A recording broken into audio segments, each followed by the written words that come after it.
Aujourd'hui, à Radio-Canada, on assistait au lancement d'une des émissions les plus attendues de l'automne, le retour de la galère. Qu'est-ce qui se passe cette saison pour Claude? Bon, alors c'est ça.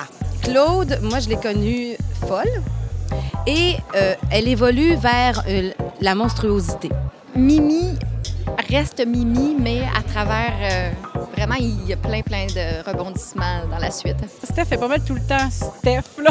Est-ce que cette année, Isa est un peu moins stock-up? Comment elle est? Elle est plus stock-up et plus épanouie. Je pense que ça fait du bien aussi que le monde voit qu'elle est capable de se prendre en main, là, aussi, là, tu sais. Fait que, va-t-elle réussir?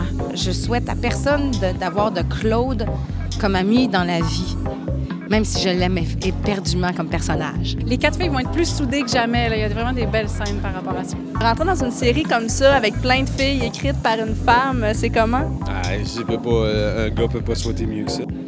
Enfin, Un gars souhaite de mieux que ça. T'as vu les 4 filles?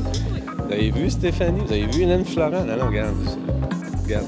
Merci la vie. Hein? René-Claude a réussi à apporter quelque chose de le fun à tous les personnages. Est-ce qu'il y a un des personnages qui est plus particulièrement jouissif à écrire?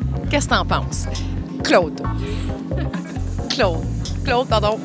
Ah non, mais j'ai un fun. En plus, j'en coupe, là. Écoute, parce qu'elle, je te dis, je ferais des dialogues de 2 pages. Il n'y a rien que je dis pas. Puis si on refaisait le casting et que tu avais le choix d'essayer n'importe quel rôle, lequel t'aurait intéressé?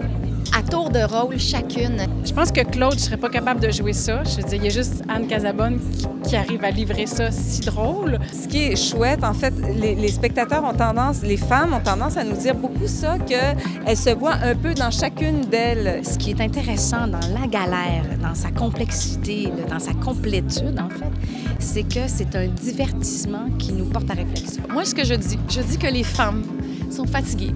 Les femmes travaillent fort, les femmes éduquent des enfants, les femmes ont besoin d'un bonbon. Et je dis à tout le monde, laissez-la le lundi soir. Et puis après ça, on va faire l'amour le mardi, le mercredi, le jeudi, puis enregistrer les autres affaires.